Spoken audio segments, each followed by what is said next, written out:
Saya kasihi sekalian, pertamanya syukur kehadrat Allah, panjang lagi umur kita, dapat kita menyambung pengajian sirah nabawiyah kita malam ini. Sebagai mukaddimahnya, hujan-hujan begini, teringatlah kita ke kampung halaman dan orang tua kita yang meninggal lama dah tu. Bacalah Fatihah sekali kepada ibu bapa kita. Al-Fatihah.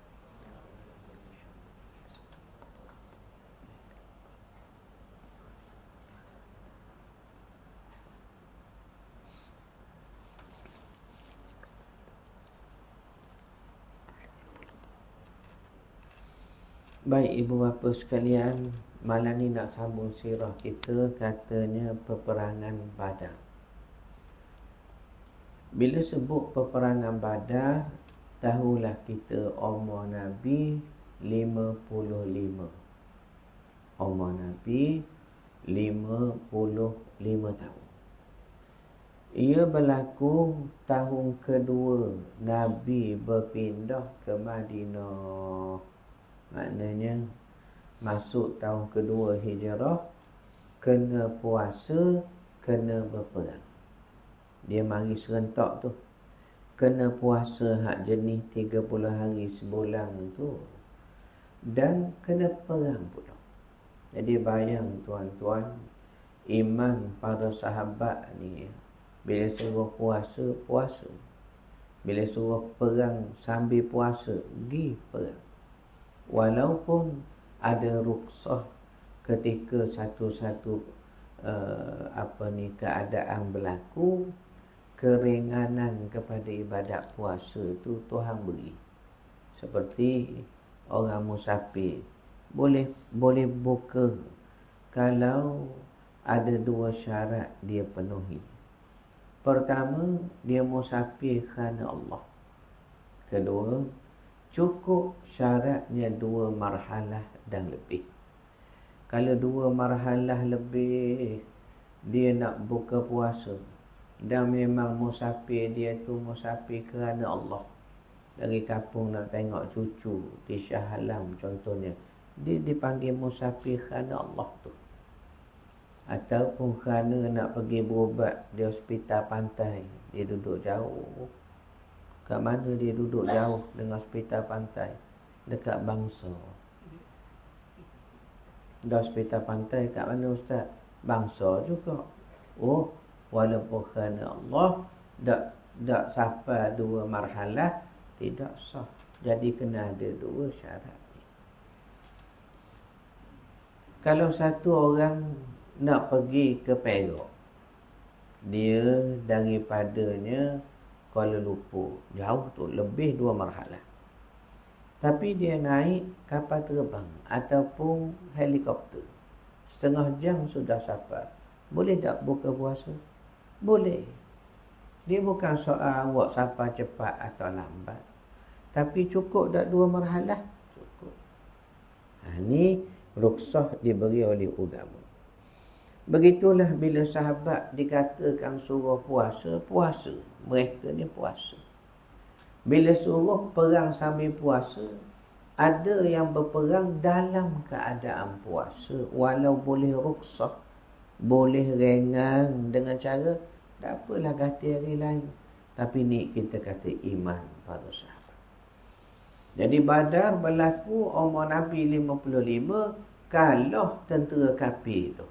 Ramai pemimpin besar mereka mati. Antaranya Abu Jahal, ayah Ikrimah.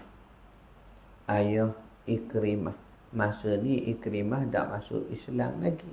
Dia berperang sekali dengan ayah dia, sekali dengan orang kafir Mekah dia. Dia serang orang Islam, dia serang Rasulullah. Jadi sebab tu bila kita tengok, selepas peperangan, selepas perjanjian Hudaibiyah, masuk Islam Ikrimah. Dan Khalid ibn Walid, panglima besar orang-orang kafir Mekah, dia masuk Islam juga. Sehingga Nabi puji Khalid dan Ikrimah ni bila dua masuk Islam. Apa kata Nabi? Mekah, Nabi panggil Mekah lah orang kafir Mekah tu. Mekah telah capak kepada kita kepingan jantung dan hati mereka. Mana besar kedudukan Khalid dengannya Ikrimah digambarkan jantung dengan hati. Mekah capak ke kita jantung dengan hati dia. Besar. Jadi Ikrimah bila berjumpa Nabi, Ikrimah kata apa dia? Maafkanlah aku Rasulullah kerana memerangi kamu. Sama ada di belakang kamu atau di depan kamu. Makna aku buat salah, hak baik, tak baik. Hak aku beritahu, hak aku tak beritahu. Nabi maaflah ke. Dan Nabi doa kebaikan kepada Ikrimah. Jadi Ikrimahnya masuk Islam. Ayahnya mati, Abu Jahal. Bila? Di peperangan Badar. Lagi siapa lagi pemimpin besar kafir ustaz yang meninggal mati dalam peperangan Badar ni? Utbah. Utbah ini ayah kepada Hindun. Hindun ni masuk Islam sudahnya. Siapa Hindun? Isteri Abu Sufyan. Pemimpin besarlah Quraisy tu Abu Sufyan. Jadi Hindun ni tuan, bila ayahnya Utbah mati dalam peperangan Badar, dia ni tak boleh tidur malam. Tak boleh tidur malam. Macam tuan-tuan ni boleh tidur malam. Dalam kuliah contohnya. Boleh tidur. Hindun tak boleh. Tak boleh. Kerana ayahnya mati dibunuh dalam peperangan Badar. Jadi sejak tu kata ceritanya, dia tak makan, tak minum, tak boleh tidur, tak ada selera. Dan tidurnya terkejut-kejut. Ada macam budak-budak baru beranak tu tidur terkejut. Tidur terkejut. Saya nak boleh sapa ke sini, baru sapa dari Sabah. Saya ni tuan, dari Sabah. Tak ada pun ceramah dari Sabah mari ceramah ke Negeri Sembilan. Saya je. Siapa ambil kereta di lapangan terbang terus mari. Nak boleh ke Sapa Zul mengatuk mata. Tapi Tuhan pelera siapa ke sini. Siapa je alhamdulillah. Patut tuan-tuan buat bekal lah ke ustaz ni nasi biryani, coklat hat, cekedi. Patutnya. Ya. Warna tu. Hindun binti Utbah tak boleh tidur.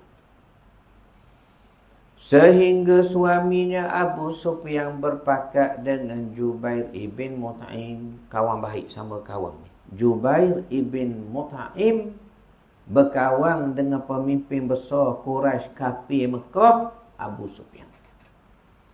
Dia kata beginilah, mu bawa bini mu ni mari di rumah, aku buat makan-makan sikit lah. Buat BBQ lah, begitulah. Buat BBQ. Jadi biarlah dia tu berasa ambil angin lain sikit. Kita buatlah ada main-mainan sikit. Orang menyanyi, cara-cara lama. Ya. Dendang anak tani, Ramli, cara-cara lama.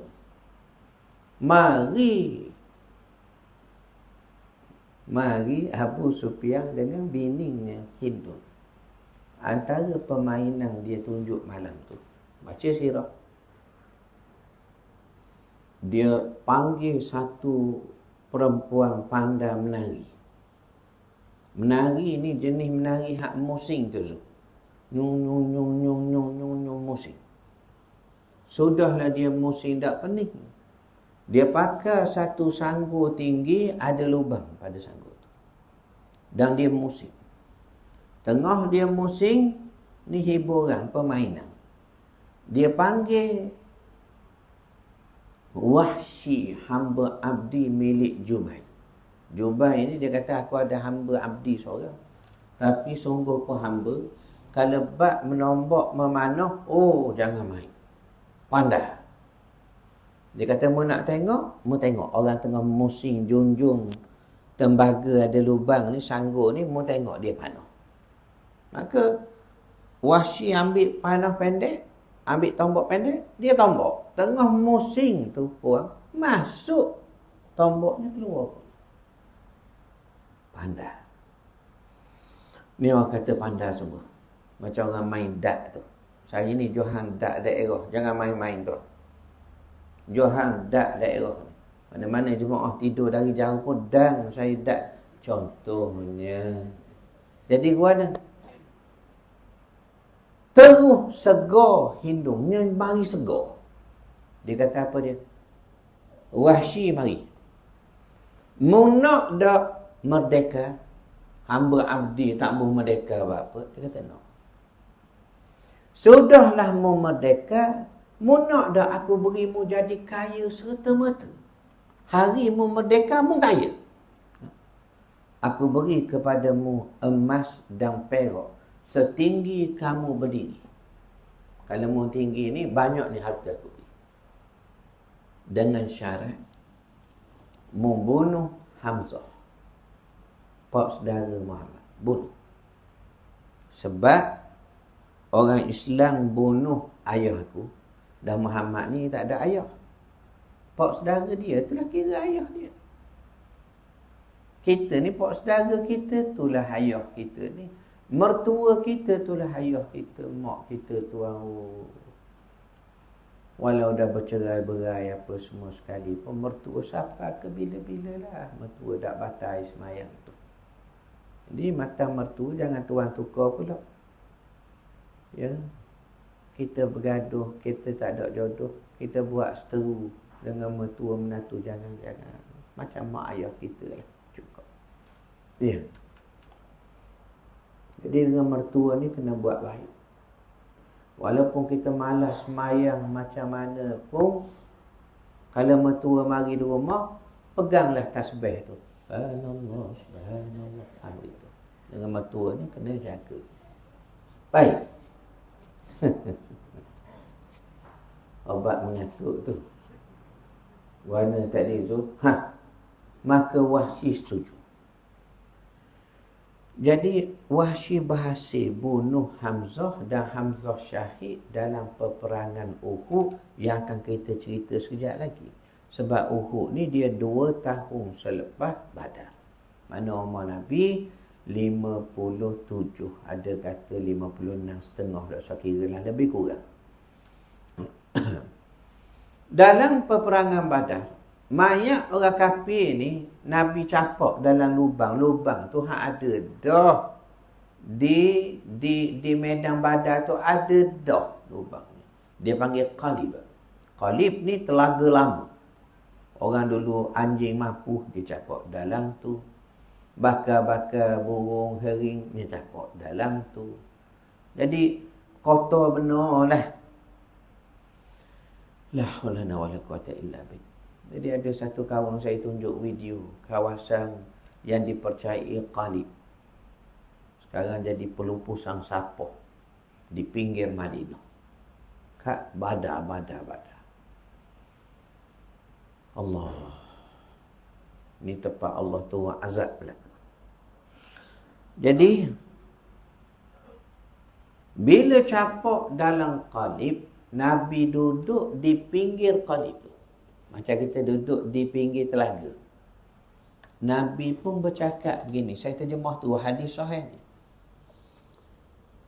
Macam mana betul kamu ke betul kami? Tu kan bercakap bahasa bersurat lah.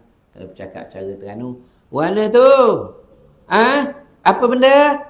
Betul kamu ke betul kami tu? Itulah. Mana kalau cakap cara Terengganu, kalau cakap cara hadis tadi, mana tu? Betul awak ke betul saya? Nabi tanya kepada orang-orang kafir terbunuh dalam peperangan Badar dalam telaga. Dicampak dalam qalib di tengah medan Badar. Jadi kalau cakap Terengganu macam saya kata tadi, mana tu? Apa benda? Aku mana? Ambil tu. Kan sedap cakap cara Terengganu tu. Maka Umar tanya. Umar kata apa dia? Ya Rasulullah, mereka mati dah. Mana bercakap dengan orang mati? Kan tak masuk akal. Nabi kata Umar, mereka sekarang ni lebih sedang dengar lebih pada kamu lagi. Ni sabit dengan hadis ini, marilah kita dengar tentang orang kafir di dalam kubur. Orang kafir ni tuan, dia tak ada dah soal jawab kubur. Tanya soal jawab apa? Kafir. Zu, nak tanya soal jawab apa lah kafir? Antara syarat sah puasa 3. Islam lagi, akil balik. Kalau sah, kalau wajib, barulah baru balik. Sah Islam mumayyiz. Walaupun tak akil balik, mumayyiz. Dan mampu. Itu syarat sah puasa. Ada budak-budak belum balik, kalau puasa sah dah, ada pahala. Tapi kalau syarat wajib, budak mumayyiz tak wajib lagi. Syarat tu bertukar daripada mumayyiz kepada akil balik. Jadi Islam tu ada akil balik dan mampu. Makna kalau orang tu mampu, akil balik, cuma dak Islam, apa hal dia nak puasa ni? Jadi begitu kat soal jawab kubur, tak ada orang kafir. Mereka ni jadi bahan pemarak api neraka. La haula wala quwwata illa billah. Jadi begitulah ibu bapa sekalian. Bila satu orang yang mukmin ataupun orang Islam cuma berdosa, orang Islam yang berdosa tak sempat taubat, minta maaf, masuk kubur, Allah mengutuskan 2 malaikat nak tanya akan perihal agama ni lah. Kalau si mati tu orang baik, malaikat mari rupa baik juga, rupa molek. Sehingga riwayat kata, memadai dilihat rupa malaikat itu, sudah tenang dah dalam kubur. Kalau pun tak duduk nikmat kubur hak lain, tengok rupa malaikat molek tu, Allah, cukup dah. Dan orang soleh ni, waktu malaikat mari nak tanya, malaikat kejut dengan baik, bangunlah. Maka ketika itu orang-orang soleh digambarkan seperti langit ni tengah waktu garik. Makna dalam alam barzah waktu mari malaikat nak tanya, macam waktu garik merah langit. Digambarkan begitu sehingga orang beriman ni dia kata, kalau nak tanya pun tunggulah sekejap, saya nak semayang dulu. Mana orang baik lah tu teringat semayang. Maka jawab malaikat, sini tak ada semayang tak. Jadi kalau nak semayang, ibu bapa sekalian, semayang sekarang. Puasa sunat sekarang. Sebab apa? Tak ada dah semayang kejap lagi, tak ada dah semayang. Ada pun orang-orang yang tidak sempat bertaubat, mereka ini guana lah mereka ni. Mari malaikat tu rupa yang mereka tengok, dengan sebab tengok rupa malaikat tu pun sudah azab bagi mereka. Syekh Daud Fatani sebut rahimahullahu ta'ala alaih, dia kata apa dia? Hitam legam kedua malaikat itu lagi kebiru-biruan matanya. Hitam legam, biru mata. Tuan nak balik kuliah sekarang, kalau kuliah ni habis lambat, blackout pula, nak boleh ke Melita, bangunan terbengkalai ada tu depan tu, kalau kita berlalu terbengkalai, takut nampak benda hitam, mata biru sekali. Kita kata Allah, hal ni lah kali gambaran hak belajar dalam hadis tadi. Kita jadi takut. Ni kan pula takut atas dunia, boleh lari tu, panjat rumah orang, lari, tenung tak boleh nak buat apa, dia mari. Sehingga dikatakan apa dia? sudah menjadi azab yang memadai dah dengan melihat rupa mereka saja. Hai ya Allah, ya Rahman, takutnya kita. Jadi orang kafir ni tak ada soal jawab dah. Melainkan mereka terus diazab tanpa henti. Antara azab yang menjadi rutin bagi setiap orang kafir ialah mereka dicampak dalam neraka sebagai bahan pemarak api neraka. Bila Quran kata waquduhan nasu wal hijarah, dan bahan bakar api neraka itu ialah manusia. Manusia mana yang jadi bahan bakar api neraka? Orang kafir. Wal hijarah, batu-batu. Kalau baca dalam syarah hikam, ada seorang Nabi zaman dulu. Nabi ni ramai tu orangnya 124,000 orang. Nabi ramai tu 124,000 orang. Quran sebut dalam surah Yunus alaihi salam, man lam naqsus alaih minhum man qasasna alaih wa minhum man lam naqsus alaih. Sebahagian dari mereka kami cerita kepada kamu, tetapi kebanyakan kami tak cerita. Jadi kita dapat dengarlah 25 orang Nabi itu sebab dia cerita. Tapi Quran juga sebut ada Nabi kami tak cerita. Jadi ulama tauhid kata termasuk Nabi hak tak dicerita ni jumlahnya mencapailah 124,000 orang. Oh, ramai Nabi-Nabi. Ramai. Cuba cek baik-baik tuan. Entah dalam kampung kita ada seorang dua Nabi-Nabi ramai. Yang menjadi sesak karuk tu Rasul Melayu Haji Kahar apa di Selangor. Saya interview dia. Saya buat pemulihan tahanan ISE di Kamunting. Waktu itu Maslamat KMM, kumpulan militer mujahidin yang nak letup jambatan Singapura, berenang tu daripada Singapura ke Johor. Saya bertemu, buat pemulihan, bercakap dengan dia. Termasuk Jah Balu Allah Yarham, Ustaz Abu Ya Sa'ari Muhammad di Kampung Pilin ya, Kampung Pilin. Kampung Pilin dekat mana Zul? Rembau je, makna tak jauh sangat agama Malaysia. Kita cuma dengar-dengar berita lah. Saya ni bukan apa, orang meninggal ni kita berdoa baik belaka, begitulah. Mudah-mudahan kalau ada orang tersilap, terkhilaf langkah dalam negara ni, kita tak kata mereka tak molek. Kita takut kita yang kurang buat kerja dakwah ni jadi orang tak molek. Itu takut kita juga. Jadi kita berdoa Allah ampun semualah. Allah ampun. Jadi saya interview Allah Yarham Jah 2 jam pemulihan tipe itu. Termasuk ni Haji Kahar. Saya kata Ji, guana boleh jadi rasul pula ni Ji. Dia pun cerita sebab kita jadi rasul. Kita dengar bila berbincang ni dengar. Saya tuan sepanjang 10 tahun dulu bertugas unit ancaman agama di Jakim Putrajaya itu, masa bangunan merah tu dulu lagi. Dalam 10 tahun tu sudah 4 orang Imam Mahdi mari pejabat. Tuan-tuan, mari pejabat 4 orang dah. Saya pun suruh tulis surat, kupu 4 orang tu beri makan. Mari belaka. Lepas makan saya kata cuba bincang dulu 4 orang ni siapa Imam Mahdi sebenar. Sebab Imam Mahdi ni seorang saja. Selesai begitu je. Dengan sebab kita suruh bincang sama dia.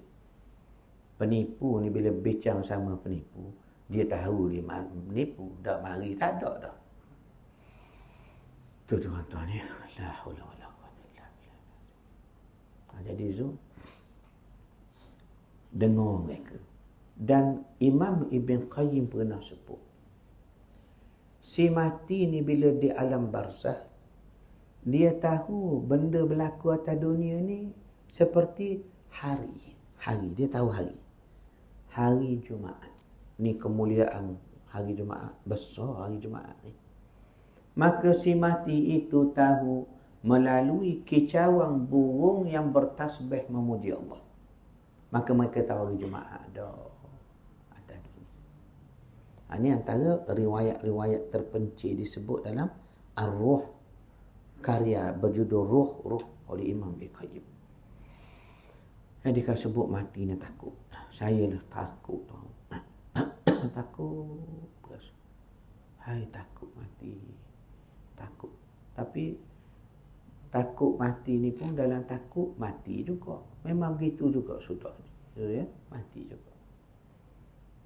Jadi buat-buat kebajikan kita, buat istighfar, zikir lah. So, kita pakat-pakat akan menambah amal tu.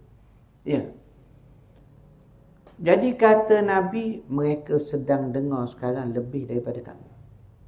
Ini yang berlaku dalam peperangan Badar. Satu perkara yang nak sentuh. Perkara kedua dalam Badar ni juga, tentera kafir hak hidup tu ditawan. Hak mati tu berlakunya dialog Nabi dengan mereka. Hak hidup ditawan, Nabi tengok tentera kafir kena tawan. Kita ni bila perang orang Islam, agama wahyu, orang puang tak boleh usik.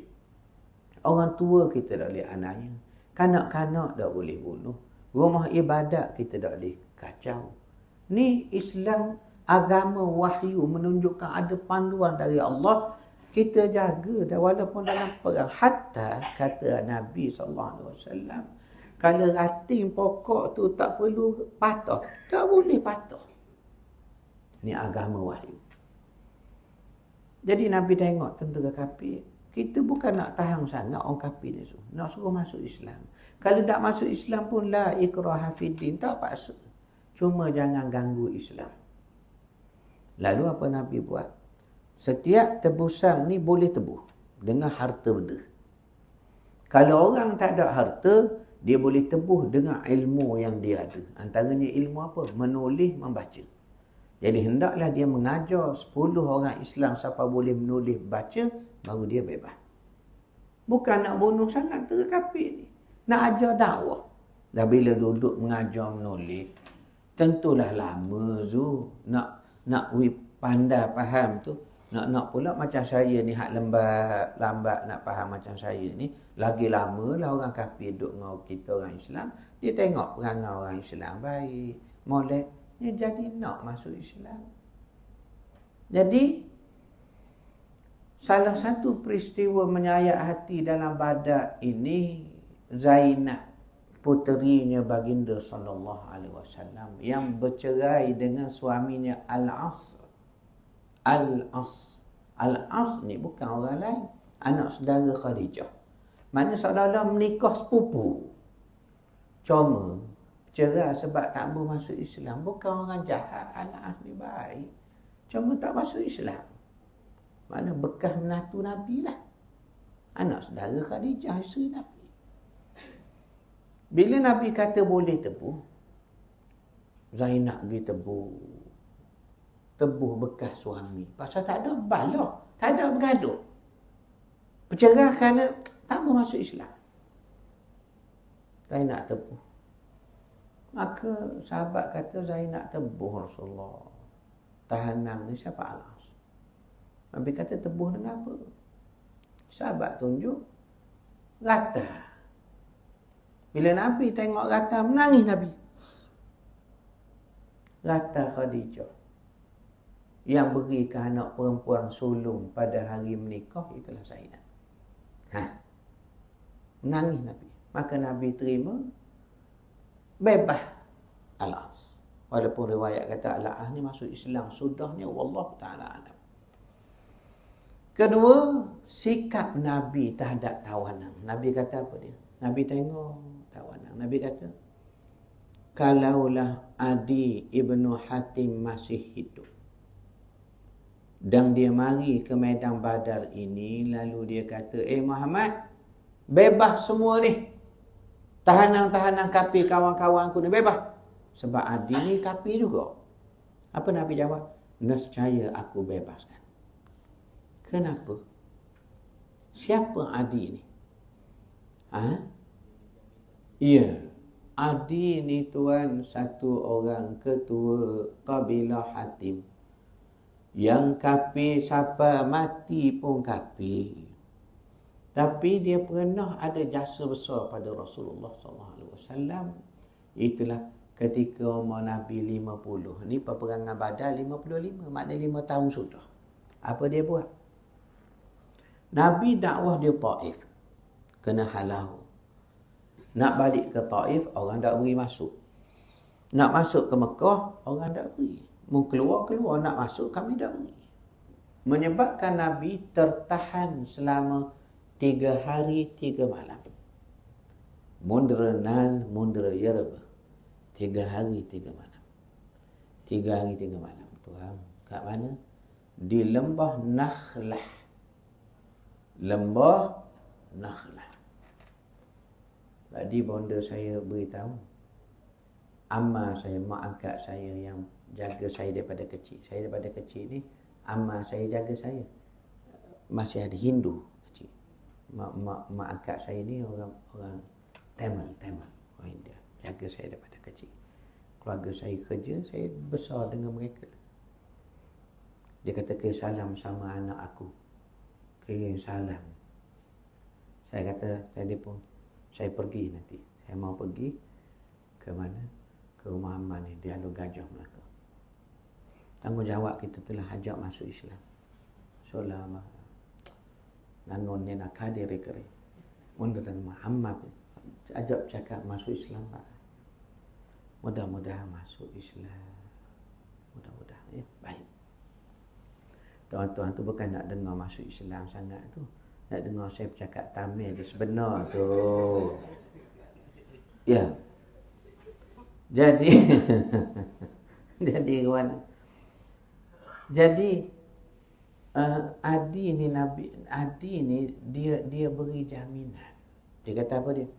Muhammad masuk. Aku jamin. Dia orang kafir lain tak berani nak usik Nabi. Sehingga Abu Jahal jumpa dengan Adi. Kenapa mau jamin Muhammad? Adakah mau masuk agama dia? Dia kata tak, aku tak masuk. Tapi aku nak jamin. Nak penaik nama bangsa aku, kabilah aku. Maka Abu Jahal kata, kalau mu tak masuk, kami boleh terima. Okeylah, tak apa mau jamin. Tapi jangan kamu masuk agama dia. Tak masuk. Jadi jasa Adi ni Nabi kenal. So, Nabi kata kalau Adi hidup, dia mari suruh bebas semua ni, aku bebas. Jadi istimbat kefahaman akhlak Rasulullah SAW ialah kenang budi orang walau orang kafir. Kenang orang jaga kita. Orang tu kita kenang. Betul dah tu dia ajar agama tu, betul Nabi tunjuk. Nabi tunjuk. La haula wala quwata illa billah. Kaya Tuhan, kaya.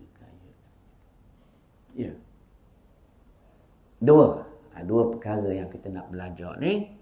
Bagaimana Nabi toleransi ataupun muamalah Nabi dengan orang kafir, ada hadis. Dan juga bagaimana Nabi berdialog dengan orang kafir yang sudah mati. Ini dalam peperangan Badar. Dalam peperangan Badar ni pula, kalau kita mengundur belakang sikit, waktu mula-mula nak perang, Nabi ajak orang perang. Ini peperangan pertama orang Islam ni setelah hijrah. Sebab di Mekah kita tak perang, kita ditekan. Sehingga kita dihalau. Kita tak melawan. Tapi di Madinah kita ada kekuatan, kita pertahan diri. Bukan kita serang orang. Nabi ajak orang perang. Orang perang ni tuan mari macam-macam. Ada sedekah kurma, ada sedekah unta, kuda nak perang. Termasuk salah seorang daripada mereka, orang pakir miskin, mari juga nak perang. Nama dia Sawad ibn Gharizah. Sawad ibn Gharizah ni miskin tuan. Punya miskin, riwayat kata siapa tak ada baju. Baju pun tak ada, tak pakai. Terlalu pakir. Tapi mari nak berperang. Maka Rasulullah SAW terima dia nak perang. Nabi atur perbarisan. Dalam perang ni, Nabi ni dua benda keadaan Nabi tak bergurau. Dalam perang dan juga berkait dengan hukum. Nabi tak bergurau. Hal lain Nabi ada. Riwayat kata Nabi ketawa. Siapa nampak gerahang Nabi? Ada. Nabi ketawa. Ada di kalangan sahabat sama tu yang jenis kelakar ada. Zaman Nabi ada juga. Jenis kelakar sahabat ni ada. Dan Nabi suka juga. Dan ada juga yang jenis bersyair, Nabi dengar. Nabi kata betul, dia kata. Nak bersyair, puji Tuhan. uji agama. Nabi kata benar. Seperti dalam peperangan Hunain, Nabi menyandar di pokok, dengar sahabat bersyair. Sahabat ni penyair. Bersyair. Nabi dengar. Jauh, dari jauh Nabi dengar. Nabi kata, man huwa, siapa tu? Sahabat jauh-jauh lah. Mari perang. Macam-macam jenis orang lah. Maka sahabat kata, si fulan ya Rasulullah. Maka Nabi kata apa dia? Allahu yarham. Semoga Allah ampun dan rahmatlah dia. Biasanya, kalau Nabi berdoa begitu pada satu orang ketika di medan perang, biasanya orang ni tak panjang umur. Biasanya tak panjang umur. Ni ilmu belaka kita dapat ni dalam sirah. Dia kata Allah ya rahmu, Allah rahmatlah dia. Nabi dengar dia percaya. Jadi ibu bapa sekalian, Sawab Ibn Gharizah ni diatur berbaris, dia tak pakai baju, Nabi betulkan barisan, tolak sikit dia belakang sikit, boleh jadi dia ke depan. Ataupun depan sikit, boleh jadi dia ke belakang. Cuma dia tak pakai baju, terasalah kayu yang tolak tu. Batang anak panah yang belum dipasang mata. Tak pasang mata lagi. Dulu orang perang tu, dia tak pasang lagi mata. Pasal antara kerja Nabi dalam peperangan pertama yang Nabi sertai. Nabi mula perang umur berapa? 15 tahun. Peperangan ni berlaku peperangan saudara di Mekah. Nabi terlibat membantu bapa saudara memanah dengan cara pasang mata anak panah. Lepas tu beri pak saudara. Pasang lagi, beri. Itu Nabi terlibat dalam peperangan. Ketika umur 15 tahun tu. Dikatakan 3 sapi lah ada tempat kita ni. Lalu bila Nabi tolak, sahabat kata, Allah sakit aku Rasulullah. Aku nak balas. Nabi kata, aku tak sengaja. Tak kira aku nak balas. Nabi kata, balaslah. Angkat jubahmu sebab aku tak pakai baju. Nabi angkat, kenapa? Beberapa ketul batu diikat pada Nabi tekan. Kerana terlalu lapar. Maka sahabat Ibn Gharizah peluk Nabi. Lekat kulit dia ke kulit Nabi. Dia kata, aku nak lekat kulit aku ke kulit engkau, Rasulullah. Yang melekatkan kulitnya ke kulit baginda yang mulia, sahabat Ibn Gharizah. Bukan hak dalam wasiat kita baca tu, Ukashah nak bedah Nabi apa. Tak betul tu. Riwayat kita baca dalam wasiat tu, riwayat palsu. Ini guna belajar sirah, palsu. Tak ada riwayat itu berlaku 4 hari sebelum Nabi wafat. 4 hari sebelum Nabi wafat ni, Nabi tak larat dah. Nabi panggil Umar, suruh buat tulis wasiat. Antara wasiat Nabi apa dia? Hari keempat sebelum Nabi wafat. Keluarkan Yahudi dan Nasrani dari Jazirah Arab. Bukan dari Mekah Madinah, Jazirah Arab. Keluar Yahudi Nasrani, jangan beri duduk. Ketika itu kuatnya Islam. Keluar, jangan duduk sini. 4 hari sebelum Nabi wafat. Jadi kan nak cerita ni panjang lah tuan-tuan. Moleklah kita berhenti dulu. Panjang umur kita sambunglah pula. Ada soalan apa tu tuan-tuan nak tanya tu? Tak ada Zul? Sila. Mana tu?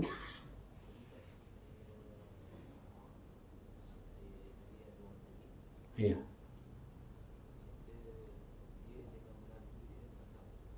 Ya.